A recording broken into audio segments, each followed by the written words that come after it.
Hello, welcome to Bible in a Year. It's day 13, September the 13th, and in our Old Testament passage today, we're looking at Genesis 27 through to 28, verse 22. And there's lots, as always, going on here. We've got a big old chunk of the Old Testament here. Just want to focus in on a bit of it, really. In this passage, we see Jacob really living up to his name. Jacob means schemer.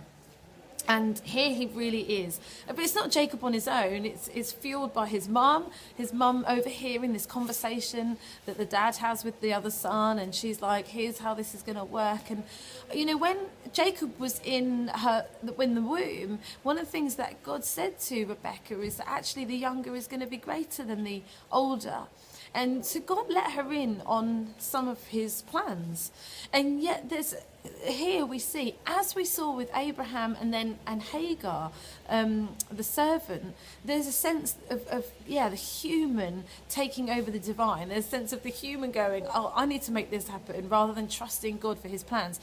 If we remember a few chapters ago, that's what we saw with Abraham when the promised baby wasn't turning up. His wife Sarah said, look, take my servant Hagar and go and have a baby with her.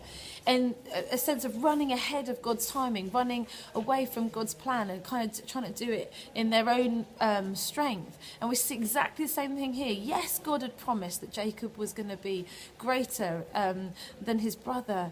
But if God had promised it, if God had said it, then God would do it. And yet here we see between them, Rebekah and Jacob going ahead and orchestrating it. And it causes so much grief. I often wonder what would have happened if they had trusted God for the way that he wanted to do it.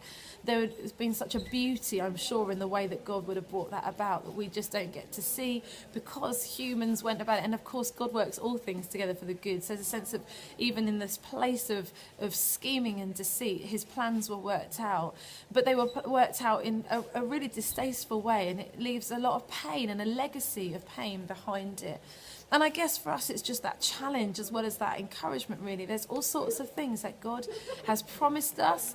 And are we willing to look to him for his timing and for him to do it in his way? Waiting is one of the most painful things that God sometimes calls us to. And some of us have been waiting for God to do things, not only for days, weeks, months, some of us years and years, waiting for God to act, waiting to see the fulfillment of God's promise.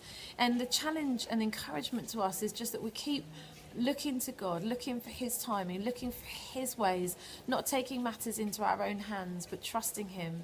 Also, we look in our lives, you know, I'm sure all of us, where we can see times where we raced ahead of God almost. We did try to work things out in our own way, and he still beautifies that. He still works all things together for the good of those who love him and who are called according to his purpose. So either way, God wins. But let's today just choose to surrender ourselves again to his will, his ways, his timing. He is perfect in all he does. God bless and have a good day.